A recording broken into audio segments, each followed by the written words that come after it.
Okay, so we're live. Welcome, everybody, to another Genuine Minute. And today I am actually extremely thrilled. I have one of my best friends, my bestest friend alive, Chase Anthony, with me today. And we're talking accounting. Chase, tell us about yourself. Who are you? What are you? What do you do? Yeah, I'm an accountant. I'm a CPA. I've been in the field for about 5, 6 years now. I've been doing a lot of tax, and right now I'm doing some GL accounting, but still do taxes on the side. So that's sort of where I'm primarily focused. Okay. And you said you did 6 years now, 7 years, going on 7 years. Yeah. I mean, I guess technically, like I did my first internship starting in 2014, and then part time while I was in school, and started full time in 2017 So after I take graduated. us through your background. Like, how did you get your start in accounting? And I guess let's go back one step further. Why did you go into accounting? Yeah, so I mean, for me, it was. I started college, and like a lot of people, didn't know what I wanted to do exactly. Took a bunch of different classes. Took a business and an economics class, and I liked it more than any of the others I'd taken. So I went down that route in the School of Business. Took some accounting classes and liked them. And I mean, I was kind of 50-50 between finance and accounting. And then a buddy of mine at school was like, I'm doing accounting. And I was like, all right, I will too. And so that's actually how I like stumbled into that over finance. And I'm glad I did. I think accounting was a much better major than finance. That opens up more doors. Okay. You can just do more for it, do more with it. So where did you start actually using your accounting degree? Like what job was that? So I mean, I started before I even had my accounting degree. Just being an accounting student is enough to usually get you an internship, which in 2014, my first internship started paying me 19 an hour. So it's a good, Big which money. right Big money. well, it is for a poor college student, right? Like Right. considering most of the other jobs you're working, you're getting 12, 13 at least back then. So now I'm sure that internships are paying even more. So that was sort of the first job that was even before I got my degree. And then once I graduated with my degree, then I started full time at BDO, which is a public accounting firm doing tax work. So Okay. And did you like being in public accounting? yeah, yes and no. So I liked the work I did a lot, and I liked my coworkers, and I, for the most part, liked a lot of the clients. Um, But I mean, the downside of public accounting is you work a lot of hours. I mean, especially during tax season, you're pulling, on average like 60 hours, but you can definitely have weeks where you're pulling like 70, 75, 80 Yeah. during the tax I season. remember talking to you then, and you're like, dude, I'm dying. It's a Yeah, lot of hours. you just like after like, I don't know, I'd say after like 55, 60 hours, it's like your whole life literally becomes that job. Cause like at 60 hours a week, right? That's 10 hours, 6 days a week. That gives you Yeah. one day off, for 10 hours a week. That's And so if a you're lot. doing 70, then, it's 10 hours, 7 days a week. And so if you're doing like 80, you're just even more like, you don't have time to like do your laundry or anything. You just work, go home, sleep, complain, and go back to work. So I remember like I'd be like, man, I haven't heard from Chase. Oh, it's yeah, accounting. It's accounting season it's, right now. it's March. Yeah, He's it's March gone. 14th. Yeah, I'll exactly. get a hold of him in a few months and see how he's doing. See if he made it out alive. Yeah, exactly. So a lot of So, turnover, but it's a good career. It's a good starting point for sure. what are you doing now? Like, what does your role entail? So right now I'm at a company. I'm at Maverick, which just a convenience store. I do a bunch of different accounting work for them. It's pretty chill. Hours are a lot more normal. Basically straight 40. And the work, I mean, I'm doing a bunch of different stuff: P&L reviews, actual general ledger accounting. I help with the audit that they have every year. Tax, a little bit on tax work. They have their own tax department, but I communicate with them and just do a bunch of other stuff. And I mean, and the opportunities if you do a couple of years in public are really, really high. Like I probably get, I've had 3 different coworkers approach me in the last 3 months trying to recruit me over to other companies, doing other stuff. I mean, so the uh, growth potential in accounting is really, really high. And there's actually kind of there's not enough people going into it, and a lot of older CPAs retiring. So, makes you more in demand, means that I think accounting salaries are going to start going up. And That's they're not awesome. bad. They're not bad right now, but I think they're going to get better over the next decade. Yeah, for So, sure. I mean, I think you're right there. Now, you have your primary, like you're dealing, you work with Maverick. Tell me a little bit about what you're kind of doing on the side. Everybody yeah, says side hustles, great way to yeah, eventually turn them into main hustles or eventually get to yeah, that point. So tell me a little bit about what you're doing now. yeah. So, I mean, while I was at BDO, I did 3 years of tax work plus an internship. Did all kinds of, tons of different work for all the way up from billionaires and very large corporations down to local dentists and their personal return and stuff. And now after I left BDO, I started doing just tax work on the side. So just building a little side practice where I'm doing some tax, a little bit of accounting, but primarily tax work for people. And that's grown a lot in the last 2 years. I my first year I had a couple thousand, and then I more than quadrupled it in year 2, doing zero advertising, just all referral, word of mouth stuff. So, That's awesome. yep. So you're doing accounting on the side. You have your clients. Obviously, they're very happy because they're referring you a ton of business. And I know I've been confident enough to refer you business because Yeah. uh, let's just be honest, you're helping me with my There you taxes go. too, Yeah. right? Exactly. So, and I trust you. And I'm sure that goes a long way, especially in our community down here. It's word of mouth is huge. One of the questions that I have specifically associated with your side hustle and helping people do taxes on the side is, what do you feel like is your secret sauce, like your superpower when it comes to getting these referrals? Because running a business off referrals and people are so stoked for you, you're obviously doing something right? You're applying, you're basically giving them a service that they're like, man, this is great. Like, you should use my Yeah. guy. He killed it for me. So what do you think your secret sauce is? Being responsive. I think so. I mean, in public accounting, which if you're a tax firm and you're doing people's taxes, a lot of times you have a partner, and then he's got a couple preparers below him, and they're all working a ton of hours, and it's crazy and stuff. And so it's very easy for a client to feel left out, or like they're not being heard. I've seen that a lot, just because, and part of it's just because you've got so much work going on. If it's easy to just ignore an email, or if the client doesn't send you everything, you look at it and you're just like, well, like I'll deal with this later, and then you just move on. So I made an effort to always respond within at least a couple days, which I think made a big difference.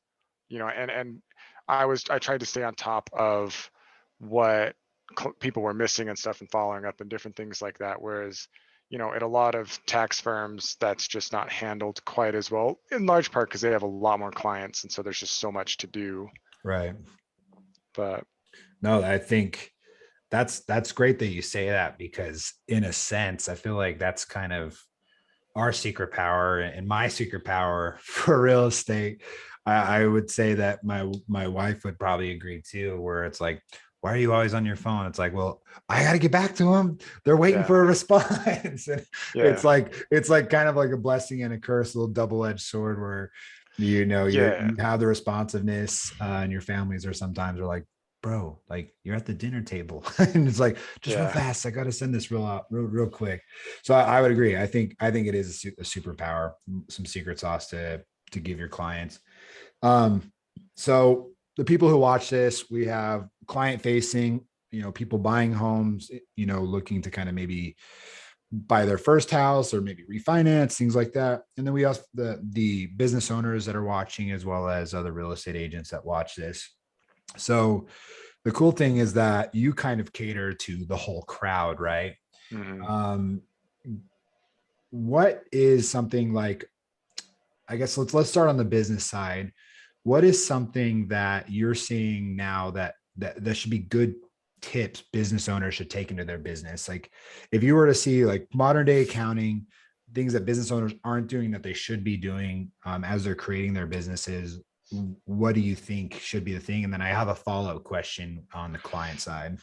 Sure. So, for a lot of new businesses, I think one of the biggest problems they run into, at least from like a accounting tax standpoint, is that they just aren't super organized. And I know it's hard. You don't have training in accounting. You're not really sure exactly what you need to do. And but essentially, what ends up happening is they just run all their business expenses through their personal accounts, through their personal checking, through their personal credit cards. And that makes it really hard come tax filing time to know what expenses you have, because then you're looking through, trying to parse out all the random stuff you've bought throughout the year and decide, figuring out if it's business, if it's not, and whatnot. And that either eats up a lot of your time or it eats up a lot of your tax accountant's time, and they're going to bill you for that. And a lot of CPA firms are billing out at 200 an hour or so. So if you want someone, look at, yeah. And, if you have a partner on you, I mean, at BDO, the partners build out at like 600-700 an hour. Now they're not going to be looking through your shoebox of receipts, but like, you don't want to be wasting their time because they're going to bill you either way for it. Right. Right. So really, I think the best thing you can do would be to just have a designated business bank account and then a designated business credit card if you're going to use a credit card, and put all your expenses on those things. And then also just if you're worried about taxes, the best time to meet with your accountant is well before the end of the year, because there's not a lot they can do after December 31st. Come January 1st, there's only a few things you can really do at that point to affect your tax bill. Okay. It's sort of locked in place after that. So meeting beforehand, ideally a year ahead, or meeting in the summer or whatever to discuss where you think you're going to be, and then if you feel the need a follow-up meeting type of thing come November. But like it's yeah, I mean, come tax time, there's not, Those not much numbers they are can. locked. Yeah, You're exactly. It's done, it's man. it's it's history. Yeah, you're set where you are. So Oh, my camera. There we go. So I think that's great advice, especially for business owners. I know that you've talked to me in the past about making sure I'm organized and making sure my business is structured correctly. Um, because yeah, it is not cheap, right? It's not cheap to have to dig through people's finances and their bank accounts and say, oh, well, this Walmart purchase was business and this one yeah, wasn't. And it exactly. makes it kind of hard to do that. Hmm. So I think that's really good advice.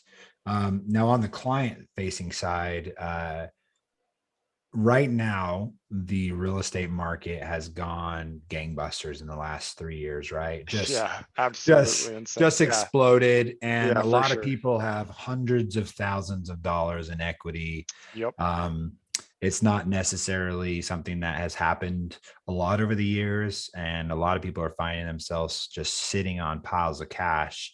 Hmm. um, Shout out Genuine Real Estate Group. If you guys need home evaluations, we're here to help. But side note, if you have that amount of equity, what is something that homeowners should be wary of right now when they go to sell their house or try to tap into that equity? Yeah. So if you're thinking of selling your home, you know, the, there's the tax rules around selling a house are generally very favorable. As long as you've lived in the house 2 out of the last 5 years, you can sell it, and you basically on 500,000 of gain, that's the amount you paid on, that's the amount you sell it for on top of what you paid. You don't have to pay tax on. So if you bought a house for 300,000, you've lived in it for 3 years, you turn around, you sell it for 700,000, and you're married, you pay no. The tax bill would be zero Okay. What from would an it income be? tax standpoint. What if you weren't married? If you're not married, it's 250,000 exemption. So Okay. So just right in half. yep, exactly. Okay.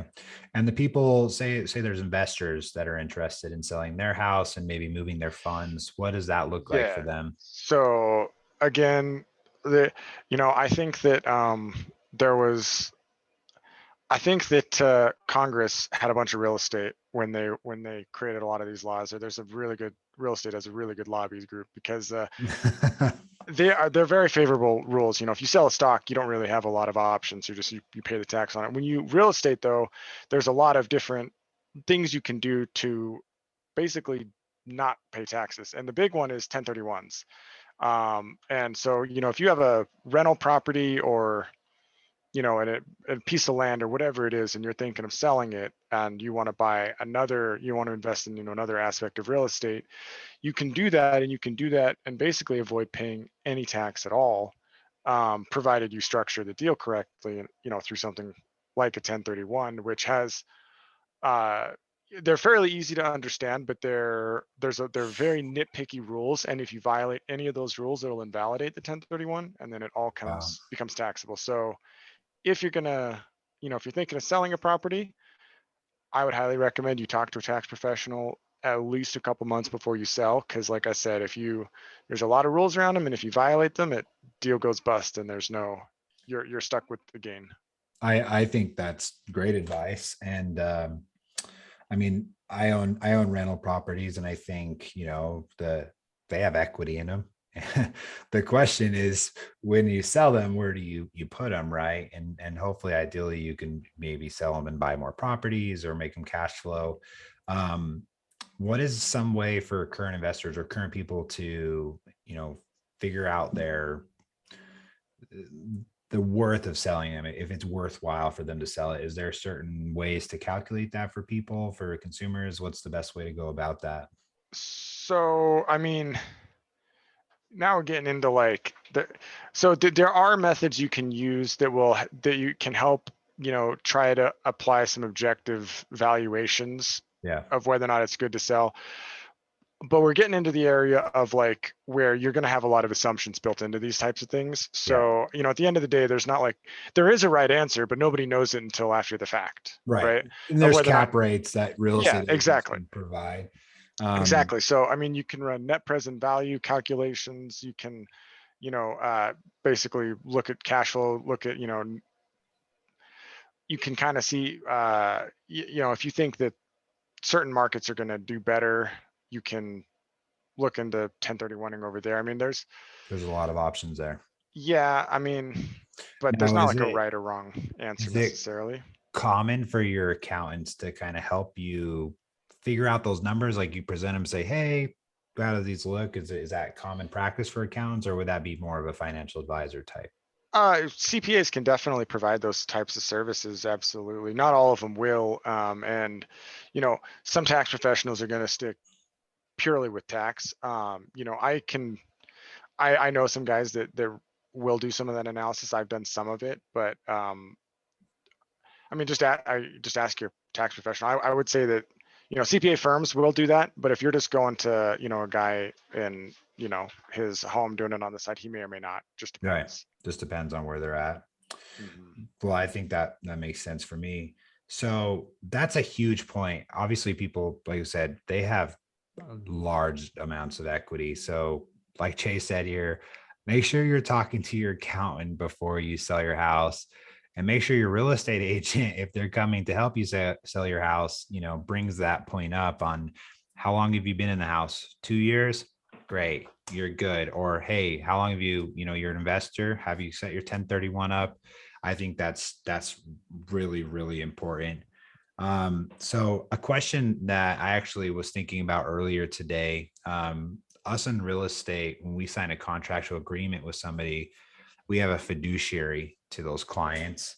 And I know that it's different for a CPA, and obviously CPAs will probably look out for your best interest, but what's your stance? Like, what guidelines do you have to follow to help out our clients? Sure. So, I mean, it depends kind of on the context of what agreement you've reached.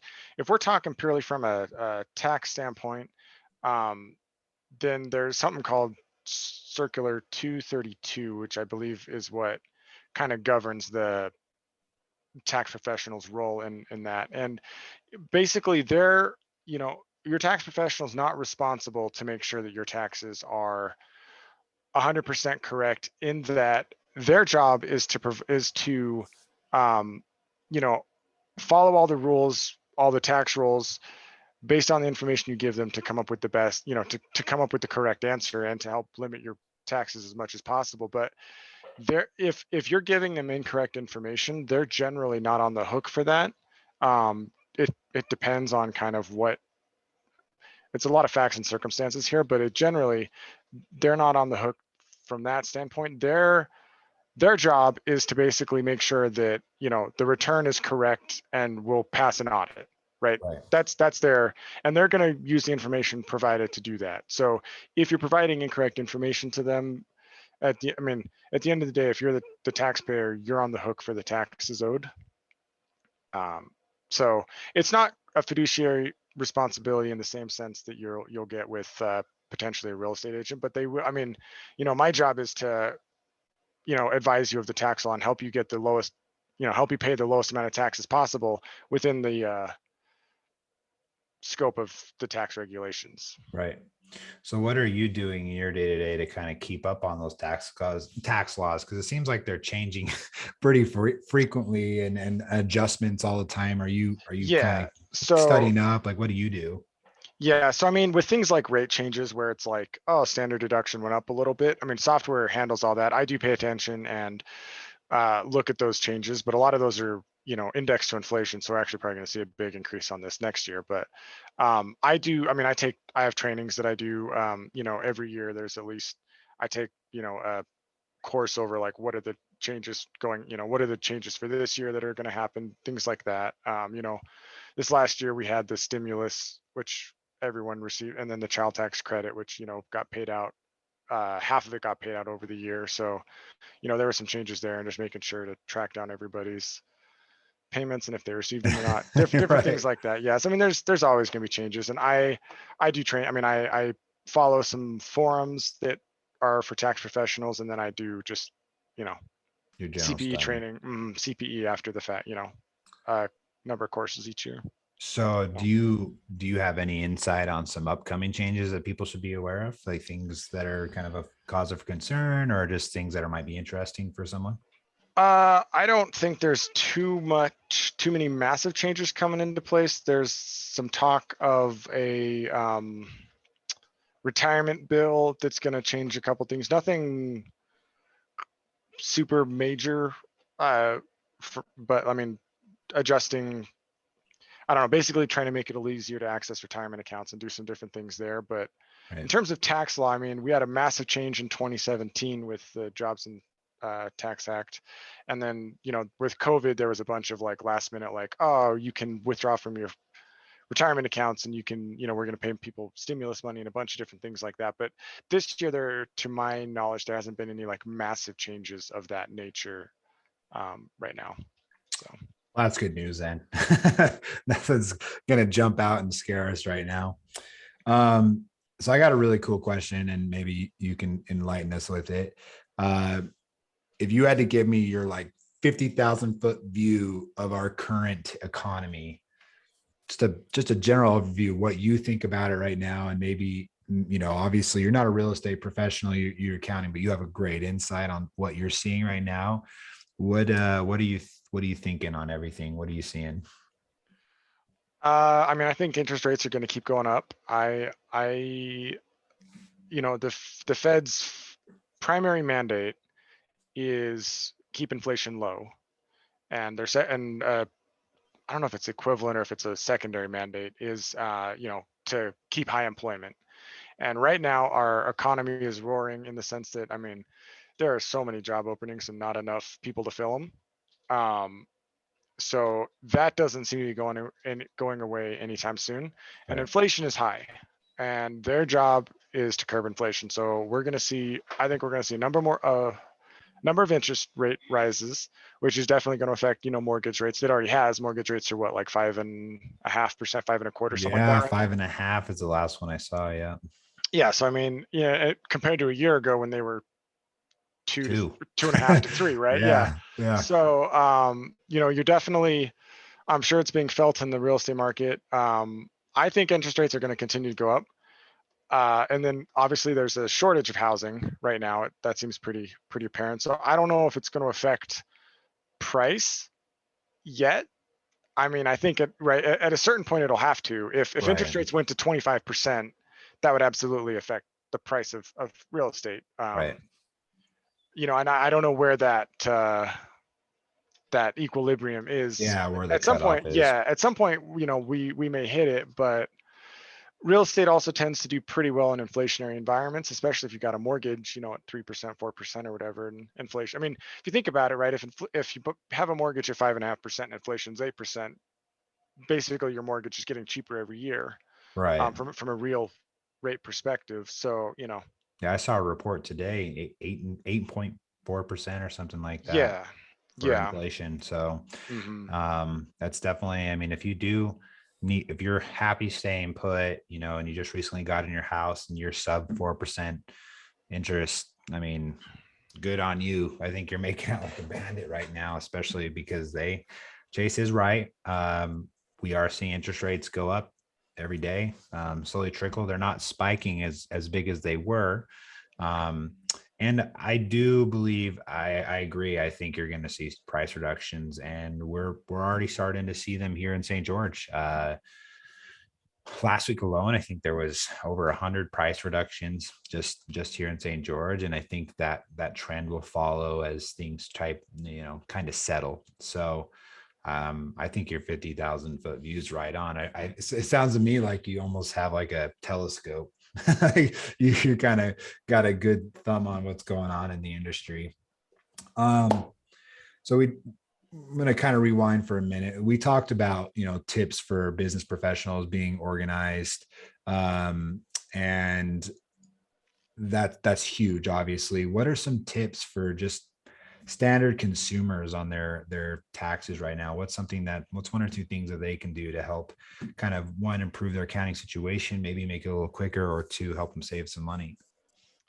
So, I mean, easiest way to save money as a consumer right now from on your taxes would be to contribute to your HSAs if you have access to them, or your 401ks if you have access to it, and then an IRA. Like those are kind of the big ones. If you are looking to save a little bit in taxes, that's a good way to go about it. I mean, there's not too much else if you're just a W-2 employee that you can really do to limit your taxes.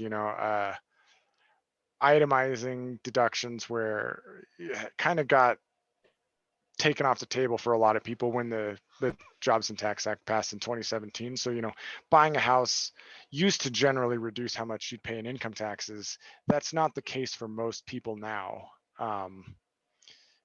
Unless you're very high income and you have a huge mortgage type of a thing. Right. It's so, just from tax standpoint, I just say invest in 401k, IRA, and if you have access, an HSA. Yeah.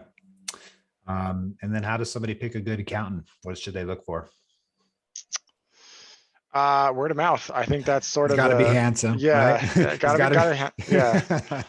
I mean, I think word of mouth is good. If I think CPA for so I think it depends on your level of complexity for your taxes. I mean, most people, 90 something percent of people out there should really be filing their own.